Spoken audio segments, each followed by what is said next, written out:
Hello students, welcome back to my YouTube channel. ನಾನು ನಿಮಗೆ ಇವತ್ತಿನ ವಿಡಿಯೋದಲ್ಲಿ 2025 ಕ್ವಶನ್ ಪೇಪರ್ನಲ್ಲಿ ಇನ್ಕಮ್ ಫ್ರಮ್ ಅದರ್ ಸೋರ್ಸ್ ಪ್ರಾಬ್ಲಮನ್ನು ಹೇಗೆ ಮಾಡಬೇಕು ಅಂತ ಇವತ್ತಿನ ವಿಡಿಯೋದಲ್ಲಿ ತಿಳಿಸ್ತಾ ಇದ್ದೀನಿ. ಸೊ ವಿಡಿಯೋ ಸ್ಟಾರ್ಟ್ ಮಾಡೋದಕ್ಕಿಂತ ಮುಂಚೆ ಫಸ್ಟು ನೀವು ಇನ್ಕಮ್ ಫ್ರಮ್ ಅದರ್ ಸೋರ್ಸ್ ಅಂದರೆ ಏನು ಅಂತ ಅರ್ಥ ಮಾಡಿಕೊಂಡ್ರೆ ಈಸಿಯಾಗಿ ಪ್ರಾಬ್ಲಮ್ ಅರ್ಥ ಆಗುತ್ತೆ. ಇನ್ಕಮ್ ಫ್ರಮ್ ಅದರ್ ಸೋರ್ಸ್ ಅಂತಂದರೆ ಟ್ಯಾಕ್ಸ್ನಲ್ಲಿ ಒಟ್ಟು ಬೇರೆ ಬೇರೆ ಥರದ ಇನ್ಕಮಿನ ಹೆಡ್ಗಳಿದ್ದಾವೆ. Income from salary, income from house property, income from business, capital gain. ಈ 4 ಹೆಡ್ಡಿಗೆ ಬರದೇ ಇರುವಂಥ ಇನ್ಕಮನ್ನು ಇನ್ಕಮ್ ಫ್ರಮ್ ಅದರ್ ಸೋರ್ಸ್ ಅಂತ ಕನ್ಸಿಡರ್ ಮಾಡಬೇಕು. ಫಾರ್ ಎಕ್ಸಾಂಪಲ್, ನಿಮ್ಮ ಡಿಗ್ರಿ ಮುಗಿದ ಮೇಲೆ ನೀವೇನಾದರೂ ಜಾಬಿಗೆ ಹೋಗ್ತೀರಾ, ಯಾವ್ದಾರು ಒಂದು ಕೆಲಸಕ್ಕೆ ಸೇರ್ಕೊಳ್ತೀರಾ, ಆವಾಗ ನಿಮಗೆ ಕೊಡೋವಂಥ ಕಂಪ್ನಿಲಿ ಕೊಡೋವಂಥ ಸ್ಯಾಲ್ರಿಯನ್ನು ನೀವು ಇನ್ಕಮ್ ಫ್ರಮ್ ಸ್ಯಾಲ್ರಿ ಅಂತ ತೋರಿಸ್ಬೇಕಾಗತ್ತೆ. ಸೊ ಅದೇ ಸ್ಯಾಲ್ರಿ ಸೇವ್ ಮಾಡಿ ಒಂದು ಮನೆ ಕಟ್ಟಿ ಮನೆಯನ್ನು ಬಾಡಿಗೆ ಕೊಟ್ಟಿದ್ದೀರಾ ಅಂತ ಅಂದ್ಕೊಳ್ಳೋಣ. ಆವಾಗ ಸಿಗೋವಂಥ ಅಮೌಂಟನ್ನು ಇನ್ಕಮ್ ಫ್ರಮ್ ಹೌಸ್ ಪ್ರಾಪರ್ಟಿ ಅಂತ ಕನ್ಸಿಡರ್ ಮಾಡಬೇಕಾಗತ್ತೆ. ನೀವೇ ಏನಾದರೂ ಒಂದು ದಿನಸಿ ಅಂಗಡಿ ಇಟ್ಟು ಅಥವಾ ಬೇರೆ ಏನಾದರೂ ಬಿಸ್ನೆಸ್ ಮಾಡ್ತಾಯಿದ್ರೆ ಆವಾಗ ಸಿಗೋವಂಥ ಅಮೌಂಟನ್ನು ಇನ್ಕಮ್ ಫ್ರಮ್ ಬಿಸ್ನೆಸ್ ಅಂತ ಕನ್ಸಿಡರ್ ಮಾಡಬೇಕಾಗತ್ತೆ.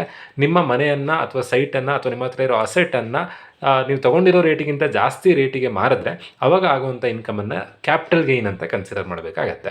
ಸೊ ಈ 4 ಹೆಡ್ಡಿಗೆ ಬರದೇ ಇರೋವಂಥ ಇನ್ಕಮನ್ನು, salary, house property, business, capital gain, 4 ಹೆಡ್ಡಿಗೆ ಬರದೇ ಇರೋವಂಥ ಇನ್ಕಮನ್ನು ನೀವು ಇನ್ಕಮ್ ಫ್ರಮ್ ಅದರ್ ಸೋರ್ಸಲ್ಲಿ ತೋರಿಸ್ಬೇಕಾಗತ್ತೆ. ಫಾರ್ ಎಕ್ಸಾಂಪಲ್, ಕೇರಳಕ್ಕೆ ಹೋಗಿದ್ದೀರಾ, ನಮ್ಮ ಕರ್ನಾಟಕದ ಲಾಟ್ರಿ ಇಲ್ಲ, ಕೇರಳಕ್ಕೆ ಹೋಗಿದ್ದೀರಾ, ಲಾಟ್ರಿ ತೊಗೊಳ್ತೀರಾ, ಲಾಟ್ರಿ ಟಿಕೆಟ್ ತೊಗೊಳ್ತೀರಾ, ನಿಮಗೆ ಲಾಟ್ರಿ ಹೊಡೆಯುತ್ತೆ ಅಂತ ಅಂದ್ಕೊಳ್ಳೋಣ. ಒಂದು 50 ಲಕ್ಷ ರೂಪಾಯಿ ದುಡ್ಡು ಸಿಕ್ಕಿದೆ. ಆ 50 ಲಕ್ಷ ರೂಪಾಯಿನ ನೀವು ಇನ್ಕಮ್ ಫ್ರಮ್ ಸ್ಯಾಲ್ರಿನ ತೋರಿಸ್ಲಿಕ್ಕಾಗಲ್ಲ, ಹೌಸ್ ಪ್ರಾಪರ್ಟಿ ಅಂತಲೂ ತೋರಿಸ್ಲಿಕ್ಕಾಗಲ್ಲ, ಬಿಸ್ನೆಸ್ ಕ್ಯಾಪಿಟಲ್ ಗೇನ್ ಅಂತಲೂ ತೋರಿಸ್ಲಿಕ್ಕಾಗಲ್ಲ. 4 ಹೆಡ್ಡಿಗೆ ಬರದೇ ಇರೋವಂಥ ಇನ್ಕಮನ್ನು, ಮೇಯ್ನಾಗಿ 4 ಹೆಡ್ಡಿನ ಇನ್ಕಮ್ ಇದೆ, ಆ 4 ಹೆಡ್ಡಿಗೆ ಬರದೇ ಇರೋವಂಥ ಎಲ್ಲ ಇನ್ಕಮ್ಗಳನ್ನು ನೀವು ಇನ್ಕಮ್ ಫ್ರಮ್ ಅದರ್ ಸೋರ್ಸಲ್ಲಿ ತೋರಿಸ್ಬೇಕಾಗತ್ತೆ. ಸೊ ಅದರಲ್ಲಿ ಮೇಯ್ನಾಗಿ ಬರುವಂಥದ್ದು winning from lottery. Casual income ಒಂದಷ್ಟಿದೆ, winning from lottery, card games, betting, TV shows, ಇವೆಲ್ಲದಕ್ಕೆ ನಾವು ಕ್ಯಾಶುವಲ್ ಇನ್ಕಮ್ ಅಂತ ಅಂತೀವಿ. ಇದು ಅದರ್ ಸೋರ್ಸಲ್ಲಿ ಬರುವಂಥ ಇನ್ಕಮ್. Then royalty. ನಿಮ್ಮ ಫಾರ್ ಎಕ್ಸಾಂಪಲ್, ರಾಯಲ್ಟಿ ಅಂತಂದರೆ ನೀವೇ ಏನೋ ಒಂದು ಟೆಕ್ಸ್ಟ್ ಬುಕ್ ಬರ್ತಿದ್ದಕ್ಕೆ ರಾಯಲ್ಟಿ ಸಿಗುತ್ತೆ. ಆ ರಾಯಲ್ಟಿ ಇನ್ಕಮನ್ನು ನೀವು ಇನ್ಕಮ್ ಫ್ರಮ್ ಅದರ್ ಸೋರ್ಸ್ ಅಂತ ಕನ್ಸಿಡರ್ ಮಾಡಬೇಕಾಗತ್ತೆ. ದೆನ್ ಗ್ರೌಂಡ್ ರೆಂಟ್ ರಿಸೀವ್ಡ್, ನೆಲ ಬಾಡಿಗೆ, ನಿಮ್ಮ ಮನೆ ಹತ್ತಿರ ಇರುವಂಥ ಗ್ರೌಂಡನ್ನು ನೀವು ಬಾಡಿಗೆ ಕೊಡ್ತಾ ಇದ್ದೀರಾ, ಆವಾಗ ಸಿಗುವಂಥ ಅಮೌಂಟನ್ನು ನೀವು ಇನ್ಕಮ್ ಫ್ರಮ್ ಅದರ್ ಸೋರ್ಸ್ ಅಂತ ಕನ್ಸಿಡರ್ ಮಾಡಬೇಕಾಗತ್ತೆ.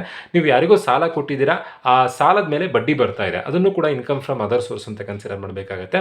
ಹೀಗೆ ಒಂದಷ್ಟು ಇನ್ಕಮ್ಗಳಿದ್ದಾವೆ. ಅಂದರೆ salary, house property, business, capital gain ಬರೆದಿರುವಂಥ ಎಲ್ಲ ಇನ್ಕಮನ್ನು ನೀವು ಇನ್ಕಮ್ ಫ್ರಮ್ ಅದರ್ ಸೋರ್ಸ್ ಅಂತ ಕನ್ಸಿಡರ್ ಮಾಡಬೇಕಾಗತ್ತೆ. ಸೊ ಈ ಪ್ರಾಬ್ಲಮ್ನಲ್ಲಿ ಒಂದಷ್ಟು ಸೆಕ್ಯೂರಿಟೀಸ್ ರಿಲೇಟೆಡ್ ಇನ್ಕಮ್ಗಳನ್ನು ಕೊಟ್ಟಿದ್ದಾರೆ. ಸೆಕ್ಯೂರಿಟೀಸ್ ಅಂತಂದರೆ ಶೇರ್ಸ್, ಡಿಬೆಂಚರ್ಸ್ ಹಾಗೆ ಬಾಂಡ್ ಮೇಲೆ ನೀವು ಇನ್ವೆಸ್ಟ್ಮೆಂಟ್ ಮಾಡಿದಾಗ ಆ ಇನ್ವೆಸ್ಟ್ಮೆಂಟಿಗೆ ರಿಟರ್ನ್ ಸಿಗುತ್ತೆ. ಶೇರ್ಸಿಗೆ ಇನ್ವೆಸ್ಟ್ಮೆಂಟ್ ಮಾಡಿದ್ರೆ ಡಿವಿಡೆಂಡ್ ಸಿಗುತ್ತೆ, ಬಾಂಡ್ ಮೇಲೆ ಇನ್ವೆಸ್ಟ್ಮೆಂಟ್ ಮಾಡಿದಾಗ ಇಂಟ್ರೆಸ್ಟ್ ಸಿಗುತ್ತೆ. ಆ ಇನ್ಕಮನ್ನು ಇನ್ಕಮ್ ಫ್ರಮ್ ಅದರ್ ಸೋರ್ಸ್ ಅಂತ ಕನ್ಸಿಡರ್ ಮಾಡಬೇಕಾಗತ್ತೆ. ಒಂದಷ್ಟು ಎಂಟ್ರಿಗಳನ್ನು ಕೊಟ್ಟಿದ್ದಾರೆ. ಸೊ ಸೆಕ್ಯೂರಿಟೀಸ್ ರಿಲೇಟೆಡ್ ಕೊಟ್ಟಾಗ ಇಂಟ್ರೆಸ್ಟ್ ಆನ್ ಅನ್ನೋ ವರ್ಡನ್ನು ಸೇರಿಸಿ ಎಂಟ್ರಿ ಬರ್ಕೊಂಡ್ರಾಯಿತು. ಕರ್ನಾಟಕ ಸ್ಟೇಟ್ ಗೌರ್ಮೆಂಟ್ ಸೆಕ್ಯೂರಿಟೀಸ್ ಅಂತ ಕೊಟ್ಟಿದ್ದಾರೆ. Interest on Karnataka state government securities. ಎಷ್ಟು ಇನ್ವೆಸ್ಟ್ಮೆಂಟ್ ಮಾಡಿದ್ದಾರೆ? 1.5 ಲಕ್ಷ ಇನ್ವೆಸ್ಟ್ಮೆಂಟ್ ಮಾಡಿದ್ದಾರೆ. ಎಷ್ಟು ಪರ್ಸೆಂಟೇಜ್ ರಿಟರ್ನ್ ಸಿಗ್ತಾ ಇದೆ? 9% ರಿಟರ್ನ್ ಸಿಗ್ತಾ ಇದೆ. 1.5 ಲಕ್ಷ ಇನ್ವೆಸ್ಟ್ಮೆಂಟ್ ಮಾಡಿದ್ದಾರೆ. 1.5 ಲಕ್ಷನೂ ಇನ್ಕಮ್ ಅಲ್ಲ. ಎಷ್ಟು ಇನ್ಕಮ್ ಆಗುತ್ತೆ ಅಂತಂದರೆ ಎಷ್ಟು ಪರ್ಸೆಂಟೇಜ್ ರಿಟರ್ನ್ ಸಿಗ್ತಾ ಇದೆ ಅಷ್ಟು ಮಾತ್ರ ಇನ್ಕಮ್. 1.5 ಲಕ್ಷಕ್ಕೆ ರಿಟರ್ನ್ ಸಿಗ್ತಾ ಇರೋದು 9% ಅಂತ ಕ್ವಶನಲ್ಲಿ ಕೊಟ್ಟಿದ್ದಾರೆ. 15 9 135, 13,500 ರೂಪಾಯಿ ರಿಟರ್ನ್ ಸಿಗುತ್ತೆ. 1,50,000 ಇಂಟು 9% 13,500. ನೆಕ್ಸ್ಟ್ ಡೆಲ್ಲಿ ಕಾರ್ಪೊರೇಷನ್ ಬಾಂಡಲ್ಲೂ ಇನ್ವೆಸ್ಟ್ಮೆಂಟ್ ಮಾಡಿದ್ದಾರೆ. ನೀವು ಇಂಟ್ರೆಸ್ಟ್ ಆನ್ ಡೆಲ್ಲಿ ಕಾರ್ಪೊರೇಷನ್ ಬಾಂಡನ್ನು ಬರೀಬೇಕು. ಎಷ್ಟು ಇನ್ವೆಸ್ಟ್ಮೆಂಟ್ ಮಾಡಿದ್ದಾರೆ? 1 ಲಕ್ಷ ಇನ್ವೆಸ್ಟ್ಮೆಂಟ್ ಮಾಡಿದ್ದಾರೆ. ಎಷ್ಟು ಪರ್ಸೆಂಟೇಜ್ ರಿಟರ್ನ್ ಸಿಗ್ತಾ ಇದೆ? 10% ರಿಟರ್ನ್ ಸಿಗ್ತಾ ಇದೆ. 1 ಲ್ಯಾಕ್ ಇಂಟು 10% ಮಾಡಿದಾಗ 10,000 ಅಮೌಂಟ್ ಆಗುತ್ತೆ.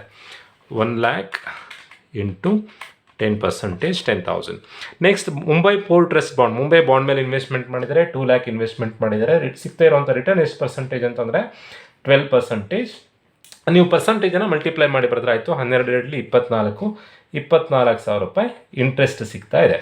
ದೆನ್ ನೆನ್ಪಿಟ್ಕೊಳ್ಳಿ, ಪೋಸ್ಟ್ ಆಫೀಸಿನ ಎಲ್ಲ ಸ್ಕೀಮ್ಗಳಿಗೆ ಎಕ್ಸೆಂಪ್ಷನ್ ಇರುತ್ತೆ. ಪೋಸ್ಟ್ ಆಫೀಸ್ NSC ಇಲ್ಲಿ ಪರ್ಸೆಂಟೇಜು ಕೊಡಲಿಲ್ಲ, ಕ್ವಶನ್ ಪೇಪರ್ನಲ್ಲಿ ಪರ್ಸೆಂಟೇಜ್ ಮಿಸ್ ಆಗಿದೆ. ಪೋಸ್ಟ್ ಆಫೀಸ್ ಸ್ಕೀಮ್ಗಳು ಯಾವುದೇ ಕೊಟ್ಟಿದ್ರು ಕೂಡ ನೀವು ಎಕ್ಸೆಂಪ್ಟೆಡ್. ಪೋಸ್ಟ್ ಆಫೀಸ್ ಮತ್ತು ನ್ಯಾಷನಲ್ ಅಂತ ಹೊರಡಿರುವಂಥ ಎಂಟ್ರಿಗಳು ಕೊಟ್ಟಾಗ ಅದನ್ನು ಎಕ್ಸೆಂಪ್ಟೆಡ್ ಆಗುತ್ತೆ. ನೆನ್ಪಿಟ್ಕೊಳ್ಳಿ, ನೀವು 5th ಸೆಮ್ನಲ್ಲಿ ಎಕ್ಸೆಂಪ್ಟೆಡ್ ಇನ್ಕಮ್ಗಳನ್ನು ಓದಿದ್ದೀರಾ. ಆ ಎಕ್ಸೆಂಪ್ಟೆಡ್ ಇನ್ಕಮ್ಗಳನ್ನು ಏನಾದರೂ ಕ್ವಶನಲ್ಲಿ ಕೊಟ್ಟಿದ್ದರೆ ಆ ಎಂಟ್ರಿ ಬರೆದು ಎಕ್ಸೆಂಪ್ಟೆಡ್ ಅಂತ ಬರೆದ್ರೆ ಆಯಿತು. For example, Indian agriculture income, educational scholarship, post office, interest on post office SB account. ನೀವು 5th ಸೆಮ್ಮಲ್ಲಿ ಓದಿದ್ದು ನೀವು ನೆನ್ಪಿಟ್ಕೊಳ್ಬೇಕು. ಆ ಎಕ್ಸೆಂಪ್ಟೆಡ್ ಎಂಟ್ರಿಗಳನ್ನು ಕೊಟ್ಟಾಗ ಎಕ್ಸೆಂಪ್ಟೆಡ್ ಅಂತ ಬರೆದ್ರೆ ಆಯಿತು. Next interest on government of England bond ಇದೆ, interest on government of England bond ಅಂತ ಬರೆದು 75,000 ಇನ್ವೆಸ್ಟ್ಮೆಂಟ್ ಮಾಡ್ತಾ ಇದ್ದಾರೆ. ರಿಟರ್ನ್ ಎಷ್ಟು ಪರ್ಸೆಂಟೇಜ್ ಇದೆ ಅಂತಂದರೆ 8% ರಿಟರ್ನ್ ಇದೆ. ಸೊ 75,000 ಇಂಟು 8% ಮಾಡಿದಾಗ 6,000 ರುಪೀಸ್ ಬರುತ್ತೆ. ಎಲ್ಲದನ್ನು ಟೋಟಲ್ ಮಾಡಿದಾಗ 53,500 ಬರುತ್ತೆ. ನೋಡಿ, ಈ ಪೇಯ್ಡ್ ಅಂತ ಕೊಟ್ಟಿದ್ದಾರೆ, ಅದು ಇನ್ಕಮ್ ಅಲ್ಲ, ಎಕ್ಸ್ಪೆನ್ಸಸ್ ಆಗುತ್ತೆ. ನಾವಿಲ್ಲಿ ಬರೀಬೇಕಾಗಿರೋದು ಇನ್ಕಮ್ಗಳನ್ನು ಮಾತ್ರ. ಒಟ್ಟು ಇನ್ಕಮ್ಗಳಲ್ಲಿ 6 ಎಂಟ್ರಿ ಕೊಟ್ಟಿದ್ದಾರೆ, 6 ಬರೆದು ಟೋಟಲ್ ಮಾಡಿದ್ದೀವಿ. 53,500 ರೂಪಾಯಿ ಬಂದಿದೆ. ನೋಡಿ, income from other source problem ಮಾಡಬೇಕಾದ್ರೆ 2 ಡಿಡಕ್ಷನ್ ಬರುತ್ತೆ. ಒಂದು ಇಂಟ್ರೆಸ್ಟ್ ಆನ್ ಲೋನ್.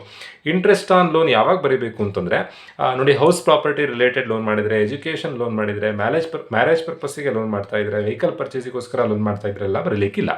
ಹಾಗಾದರೆ ಯಾವಾಗ ಲೋನ್ ಮಾಡಿದರೆ ಬರೀಬೇಕು? ಸೆಕ್ಯೂರಿಟೀಸ್ ರಿಲೇಟೆಡ್ ಲೋನ್ ಮಾಡ್ತಾ ಇದ್ದರೆ ಮಾತ್ರ. ನೋಡಿ, ಸೆಕ್ಯೂರಿಟೀಸ್ ಯಾವ್ಯಾವುದಿದೆ? ಡೆಲ್ಲಿ ಬಾಂಡ್ ಇದೆ, ಮುಂಬೈ ಬಾಂಡ್ ಇದೆ, ಇಂಗ್ಲೆಂಡ್ ಬಾಂಡ್ ಇದೆ.